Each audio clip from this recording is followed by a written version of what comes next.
Hello दोस्तों, आज हम लोग देखने वाले हैं एसएससी सीएसएल में पिछले वर्ष रीजनिंग से आए हुए प्रश्न। यही दोस्तों, आपको हमारा वीडियो पसंद आया तो हमारे वीडियो को लाइक करिएगा और हमारे चैनल को सब्सक्राइब करिएगा। तो चलिए देखते हैं दोस्तों आज का पहला प्रश्न।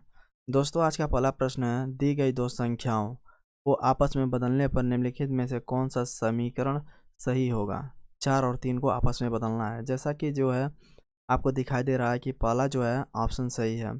तो चलिए हम लोग इसे जो है सॉल्व करके देखते हैं क्या यह सही है। तो जैसे कि 4 और 3 को आपस में जो है रिप्लेस करना है, तो 4 की जगह 3 रखेंगे प्लस और 3 की जगह 4 रखेंगे, यानी कि 4 इंटू 7 माइनस टू करेंगे और इसे सॉल्व करेंगे तो दोस्तों हमारा 29 आएगा। जैसे कि 4 सत्ते 28 होता है। 28 में से 2 जाएगा तो 26 बचेगा और 26 में जब 3 हम जोड़ेंगे तो 29 होगा। दोस्तों इस हिसाब से हमारा राइट ऑप्शन जो होगा फर्स्ट है। नेक्स्ट दोस्तों, नेक्स्ट क्वेश्चन है, नेक्स्ट आपका है, एक अनुक्रम दिया गया है जिसमें एक पद लुप्त है। दिए गए विकल्पों में से वह सही विकल्प चुनें जो अनुक्रम को पूरा करेगा। तो देखिए इसे कैसे करेंगे। जैसे कि यहाँ पर ए है, ए से ई हो रहा है, यानी कि कितना ऐड हो रहा है, 4 ऐड हो रहा है। यानी कि जब जब एक की प्लस वैल्यू होती है, एक की प्लस वैल्यू होती है एक में 4 जोड़ेंगे तो आएगा 5 और 5 प्लस वैल्यू होता है ई का। अब ई में जब दोस्तों हम 4 जोड़ेंगे तो आएगा हमारा 9 प्लस वैल्यू होता है आई का। इसी प्रकार 9 में जब हम 4 जोड़ेंगे तो आएगा 13 और 13 जो होता है प्लस वैल्यू होता है दोस्तों एम का, एम हो जाएगा। अब आगे जाने की ज़रूरत नहीं है, सीक्वेंस में पता चल गया है। अब यहाँ पर देखिए, अब बी अगर लेते हैं तो बी से हुआ है जे, यानी कि बड़ा है 8। अब 8 में जब सॉरी 10 में जब, यानी कि जे की प्लेस वैल्यू होती है 10, 10 में जब हम 8 जोड़ेंगे तो हमें मिलेगा 18 और 18 प्लेस वैल्यू होता है आर का। अब आर यानी कि 18 में जब हम 8 जोड़ेंगे तो हमें मिलेगा 26, 26 जो होता है प्लेस वैल्यू है जेड की, तो यहाँ पर हो जाएगा जेड। अब इसी प्रकार सी देखेंगे, सी से हुआ है 14, यानी कि 3, सी की प्लस वैल्यू होती है 3 और 3 में जब हम 11 जोड़ेंगे तो बनेगा 14 और 14 प्लस वैल्यू होता है एन का। अब एन में 14 जोड़ेंगे तो आएगा 25, 25 प्लस वैल्यू होता है वाई का। और इसी प्रकार वाई में जब हम 11 जोड़ेंगे तो हमें मिलेगा जे, यानी कि 10। तो हमारा जो है यहाँ पर आएगा जे। तो दोस्तों यह जो है हमारा राइट ऑप्शन जो इस क्वेश्चन का होगा फर्स्ट। नेक्स्ट दोस्तों, नेक्स्ट है आपका, यहाँ पर जो है एक मिरर इमेज दिया है। दिए गए विकल्पों में से दर्पण के उस सही प्रतिबिंब को चुनिए जो नीचे दर्शाए गए संयोजन के अनुसार दर्पण को रेखा ए बी पर रखने पर बनेगा। यानी कि मान लीजिए दर्पण जो है हमारा राइट साइड रखा गया है, जो है राइट साइड रखा गया है। अब हमें बताना है कि इसका जो है मिरर इमेज कैसे बनेगा। तो दोस्तों यहाँ पर यदि हम देखें तो यहाँ पर तो मिरर इमेज यानी कि डी जो है लेफ़्ट साइड से स्टार्ट होगा, यानी कि यहाँ पर देखें जो राइट से जो डी स्टार्ट हुआ है यह जो है दोनों ऑप्शन गलत हो जाएंगे, बचेंगे यह दो ऑप्शन। अब इनमें दोस्तों एलिमिनेट करें, जैसे कि डी तो चलिए अपोजिट दिया है, एस भी अपोजिट है और यहाँ पर देखिए एस की अपोजिट नहीं है, एस जो है एज इट इज जो है मतलब लिख दिया गया है, इसमें कोई परिवर्तन नहीं है, तो इससे यह एलिमिनेट हो गया। सेकेंड वाला भी गलत हो गया और हम ऑलरेडी जो है पहले और चौथे को गलत कर दिए थे। तो हमारा बचा एक ही ऑप्शन तीसरा, तो तीसरा हमारा दोस्तों सही होगा। इसमें दोस्तों देखिए जो है वाटर इमेज हो गया और जो है मिरर इमेज हो गया, इसमें जो है क्वेश्चन ऑप्शन को जो है एलिमिनेट करके आप जल्दी से जो है आंसर दे सकते हैं। तो नेक्स्ट है दोस्तों, नेक्स्ट देखते हैं। नेक्स्ट है आपका, यह भी काफ़ी जो है महत्वपूर्ण प्रश्न क्वेश्चन है। जैसे कि यहाँ पर देखिए किसी एक खास कूट भाषा में जो है प्रोटीन्स को इसमें लिखा गया है और जो है रिफ्लेक्ट्स को जो है इसमें कोट किया गया है। इसी प्रकार हमें बताना है यह जो वर्ड लिखा है इसे इसमें कोट किया गया है। तो पहले हमें पता करना है कि किस प्रकार का कोट किया गया है। यहाँ पर देखिए दोस्तों बहुत ही मस्त जो है कोट किया है। जैसे कि यहाँ पर ले लें तो स्टार्टिंग के चार लेटर में जो है क्या किया है, पी के जगह लिखा है 11 और 11 किसका प्लेस वैल्यू होता है के का, और के जो है पी का जो है अपोजिट होता है। इसी प्रकार जो है आर का लिखा है आपका 9 जो होता है प्लेस वैल्यू होता है आई का और आई जो है आर के अपोजिट होता है। इसी प्रकार जो है ओ के अपोजिट होता है आपका एल, एल प्लेस वैल्यू होता है 12। इसी प्रकार दोस्तों बी सॉरी टी का जो है प्लेस वैल्यू होता है 20, और 20 में जब हम 7 जोड़ेंगे तो यह जो हो जाएगा अपोजिट, यानी कि टी का अपोजिट आपका होता है जी, यानी कि टी का अपोजिट होता है जी।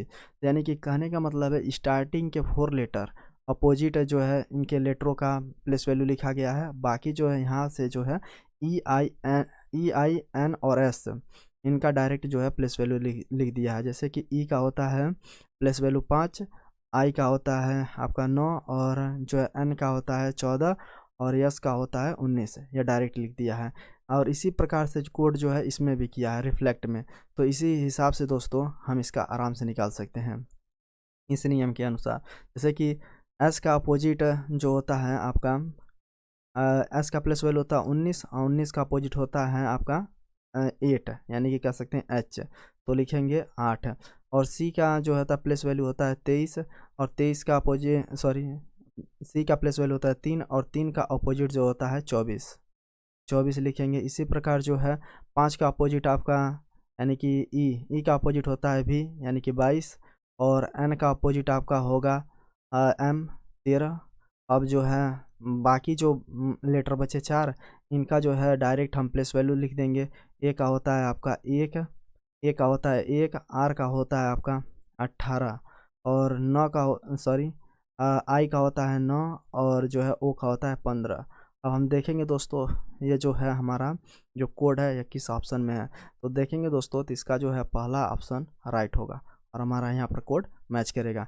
नेक्स्ट दोस्तों, नेक्स्ट है आपका क्वेश्चन 5वां, दिए गए शब्दों को शब्दकोश के अनुसार व्यवस्थित कीजिए। तो दोस्तों कैसे करेंगे, इसमें पहले देखेंगे कि कौन सा लेटर सबसे पहले आएगा। जैसे कि इसमें पांचों में देख लें तो टी सब में समान है, ए भी समान है, और यहाँ से देखें तीसरा अगर लेटर लें तो के सी एल, इन सब जो है लेटर में सबसे पहले जो आएगा सी आएगा। अब सी में हमें देखना है जितने 3 ऑप्शन है 2 3 4, इनमें जो है कौन सा लेटर पहले आएगा। अब चौथा लेटर लेंगे इसमें से तो टी आएगा, टी के टी, यानी कि इन टी में जो है सबसे पहले आता है के, तो आपका सबसे पहले आएगा 3। अब इस और टी में देखें तो फिर एक अलग अगला जब लेटर लेते हैं तो आएगा एल, और इसमें है एफ, तो एल और एफ में पहले आता है एफ, तो लिखेंगे 3 4 2। अब बचा है हमारा पहला और 5वां बचा है, तो ए तो दोनों में सेम है। और तीसरा लेटर लेते हैं, इसमें के है और इसमें एल है।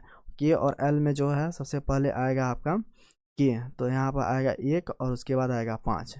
तो दोस्तों इसका जो है राइट ऑप्शन जो होगा फोर्थ होगा, फोर्थ ऑप्शन। नेक्स्ट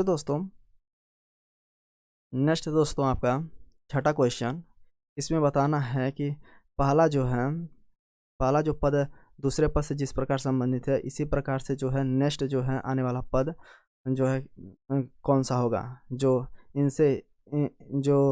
इनके बीच रिलेशन है वही उसके बीच जो है रिलेशन हो। जैसे कि यहाँ पर है एक्वेरियम लिखा है, एक्वेरियम में क्या रखा जाता है, मछली रखी जाती है। इसी प्रकार हमें बताना है, तो दोस्तों इसका राइट ऑप्शन है थर्ड, छत्ता में कौन रहता है, मधुमक्खी रहती है। नेक्स्ट दोस्तों, नेक्स्ट है आपका नीचे दिए गए प्रश्न में कुछ कथन दिए गए हैं और उन कथनों के आधार पर कुछ निष्कर्ष दिए गए हैं। आपको मानना है कि दिए गए कथन सत्य हैं, चाहे वे सामान्यतः ज्ञात तथ्यों के अलग प्रतीत होते हों। सभी निष्कर्षों को पढ़िए और फिर निश्चित कीजिए कि दिए गए निष्कर्षों में कौन सा निष्कर्ष तार्किक रूप से दिए गए कथनों के अनुसार है। जैसे कि यहाँ पर 2 जो कथन दिए हैं, जैसे कि सभी क्या बोला है, सभी एन जो है क्यू है, तो हम पहले डायग्राम बनाएंगे। सभी एन क्यू हैं, कुछ क्यू एच है, यानी कि कुछ क्यू एच है। तो अब इसी के हिसाब से हमें जो है निष्कर्ष को देखना है। जैसे कि क्या बोला है, पहला निष्कर्ष है कुछ क्यू एन है, तो सही बात है, कुछ क्यू एन है, और ये तो सही हो गया। सेकेंड वाला यदि देखें तो क्या बोला है, कुछ क्यू एच है, कुछ क्यू एच भी है, वह भी दिख रहा है, यह भी सही है। और थर्ड वाला बोला है कुछ एन एच है। देखिए यहाँ पर कुछ एन एच हो भी सकते हैं, नहीं भी हो सकते हैं। यदि संभावना है होने की तो हम उसे गलत ही मानेंगे। तो यह गलत हो गया। हमारा सही जो हुआ फर्स्ट और सेकंड। तो दोस्तों इसका राइट ऑप्शन जो होगा फर्स्ट है। नेक्स्ट दोस्तों, नेक्स्ट है आपका 8वां क्वेश्चन।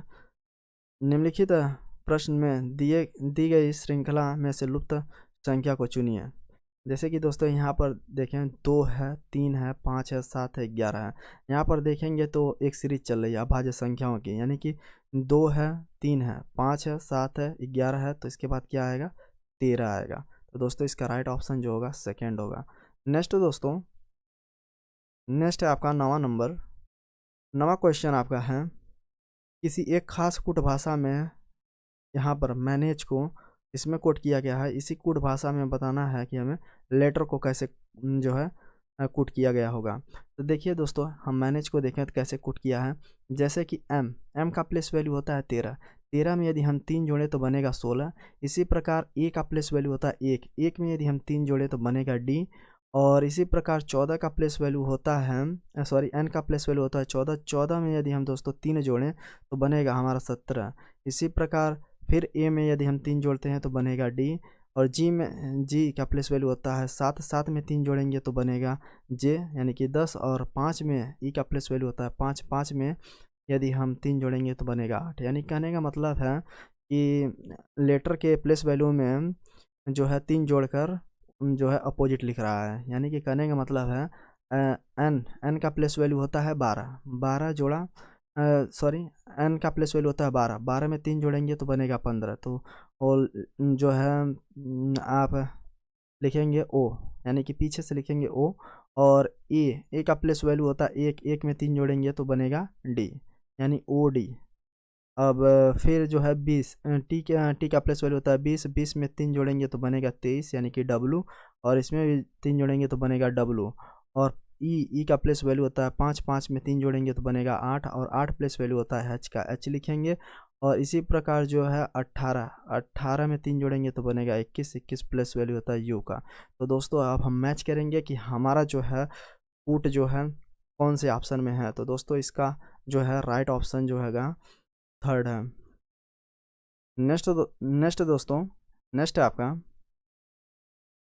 संबंध बताना है। जिस प्रकार कुत्ता जो है 4 से संबंधित है, उसी प्रकार तोता कैसे संबंधित होगा। कुत्ते के पास 4 पैर होते हैं तो तोते के पास कितने पैर होंगे 2। तो दोस्तों इसका राइट ऑप्शन जो है फर्स्ट है। नेक्स्ट दोस्तों, यहाँ ब्लड रिलेशन से आया वो क्वेश्चन है। इसमें बोला है एच आई की बहन है। तो हम पहले डायग्राम बनाएंगे। एच जो है स्त्री को हम प्लस से दिखाएंगे, पुरुष को हम माइनस से दिखाएंगे। एच जो है बहन है आई की। आई का अभी हमें जो है जेंडर पता नहीं है। और क्या बोला है बी जो है एच की माँ है। बी जो है माँ है एच की माँ है तो आई की भी माँ होगी। तो बी जो है माँ है एच की, प्लस कर देंगे। और आगे बोला है जे आर की बेटी है। जे आर अभी हमें पता नहीं है, तो यहाँ पर हम देखेंगे आई जे की बहन है, यानी कि यह भी स्त्री है। तो आई बहन है किसकी, जे की, इसकी जे की। और यहाँ पर जे का संबंध आर से बताया है। जे जो है आर की बेटी है। आर की बेटी है तो यानी कि कहने का मतलब है यह बी के जो है पति होंगे, यानी आर जो है पति है बी का। तो दोस्तों अब हमें बताना है कि रिलेशन आर एच से कैसे संबंधित है। आर एच से, एच चूँकि इसकी बेटी हुई तो आर क्या होगा, आर जो होगा एच का पिता लगेगा। तो दोस्तों इसका राइट ऑप्शन जो है सेकंड है। नेक्स्ट दोस्तों, नेक्स्ट है आपका निम्नलिखित प्रश्न में दिए गए विकल्पों में से अलग अक्षर को चुनिए। तो मतलब कहने का मतलब है इनमें 4 ऑप्शन में से एक डिफरेंट है। यानी कि यदि देखिए कैसे हम क्लासिफाई करेंगे कि कौन सा डिफरेंट है। तो देखिए यहाँ से 15 ओ का प्लेस वैल्यू होता है 15 और एस का प्लेस वैल्यू होता है आपका 19। और 15 19 में यदि हम अंतर देखें तो कितने का है, 4 का है। इसी प्रकार यदि हम इनके बीच अंतर देखें तो इनके भी बीच अंतर जो है 4 का है।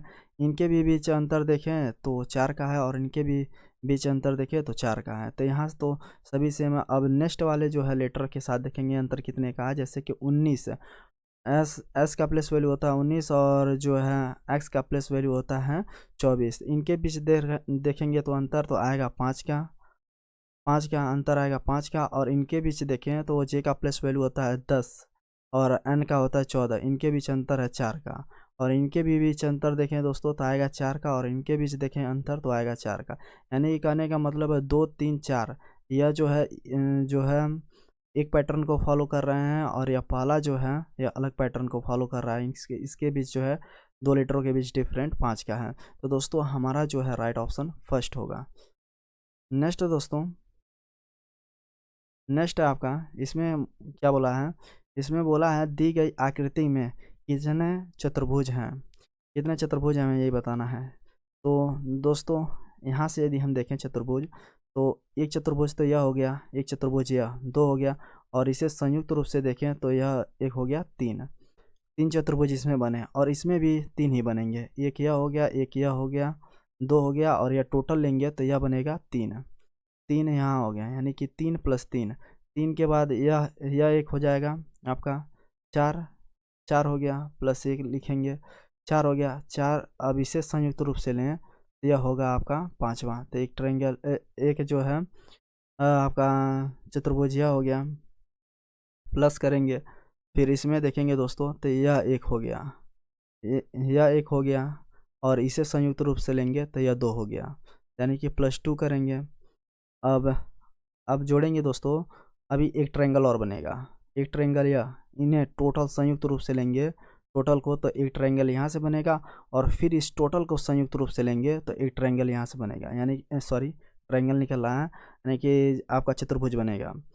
तो एक यहाँ से, यानी कि 2 फिर बनेंगे, इन्हें टोटल को संयुक्त करने पर बनेंगे। तो अब इन टोटल को जोड़ लेंगे दोस्तों, तो हमारा जो है चतुर्भुजों की संख्या निकल जाएगी। जैसे कि 3 3 6 हो गया, 6 2 8 8 2 10, और 10 इसमें 2 जोड़ेंगे तो आएगा 12। तो टोटल दोस्तों इसमें चतुर्भुज जो हैं 12 हैं। तो दोस्तों इसका राइट ऑप्शन जो होगा जो है 4th है। नेक्स्ट दोस्तों, नेक्स्ट क्वेश्चन है आपका, दिए गए आरेख में कितने सरीसृप, यानी कि सरीसृप को कहते हैं, यहाँ पर बोला है रेप्टाइल्स, न तो स्तनपायी यानी कि मैमल्स हैं, और न ही उभयचर एम्फीबियंस है, हमें बताना है। तो दोस्तों यहाँ पर रेप्टाइल सरीसृप का जो है, सरीसृप को दिखाया गया है आपका दिखाया गया है रेक्टेंगल से, आयत से दिखाया गया है जो है, और इसमें जो है मैमल्स स्तनपायी को दिखाया गया है आपका सर्कल से, और जो है उभयचर यानी कि एम्फीबियंस को दिखाया गया है ट्रायंगल से। तो हमें ऐसा जो है नंबर फाइंड करना है जो ना तो ट्रायंगल में आता हो और ना ही सर्कल में आता हो। तो केवल 14 को छोड़कर बाकी सभी जो है इन दोनों में आ रहे हैं। तो दोस्तों इसका राइट जो ऑप्शन होगा आपका 4th होगा, 14। नेक्स्ट दोस्तों, नेक्स्ट है आपका, आज का आखिरी प्रश्न है। इसमें क्या बोला है कि निम्नलिखित प्रश्न में 4 संख्याएं युग में दिए गए हैं, प्रत्येक युग्म के बाईं ओर की संख्या के दाईं ओर की संख्या से किसी तर्क नियम संबंध से संबंधित है। तर्क नियम संबंध के आधार पर 3 युग्म समान है। दिए गए विकल्पों में से अलग युग्म को चुनिए। ध्यान दें, संख्याओं को उनको घटक अंकों में अलग अलग किए बिना पूर्ण संख्याओं पर संक्रियाएं की जानी चाहिए। उदाहरण के लिए 13 पर संक्रियाएं जैसे कि जोड़, घटाना, गुणा करना आदि किया जा सकता है। 13 को 1 और 3 में अलग करके और फिर 1 और 3 पर गणितीय संक्रियाएं नहीं लगाई जा सकती हैं। यानी कहने का मतलब है जो लेटर दिया है इसका हम केवल क्या करते हैं, स्क्वायर कर सकते हैं, आपका क्यूब कर सकते हैं, गुणा कर जो है स्क्वायर क्यूब करके हम इसे निकाल सकते हैं। तो दोस्तों कैसे करेंगे, देखिए इसमें यदि हम देखें ध्यान से तो यह जो है 104 का क्यूब करने पर यह हमें लेटर मिलेगा। इसी प्रकार दोस्तों 102 का जब हम क्यूब करेंगे तो यह लेटर मिलेगा, सॉरी 104 का क्यूब करेंगे तो इतना जो है हमें नंबर मिलेगा। इसी प्रकार 102 का जब हम क्यूब करेंगे तो हमें इतना नंबर मिलेगा। इसी प्रकार 106 का क्यूब करने पर हमें इतना नंबर मिल जाएगा। लेकिन यहाँ पर दोस्तों जब 108 का आप क्यूब करेंगे तो यह हमारा नंबर इतना नहीं आएगा। तो दोस्तों यह था आपका, तो दोस्तों इसका राइट ऑप्शन है 4th। और दोस्तों ये थे आज आपका एसएससी सीएसएल में पिछले वर्ष रीजनिंग से आए हुए क्वेश्चन। आशा करते हैं दोस्तों आपको वीडियो पसंद आया होगा। यदि दोस्तों आपको वीडियो पसंद आया है तो हमारे वीडियो को लाइक करें और हमारे चैनल को सब्सक्राइब करें। Thanks for watching.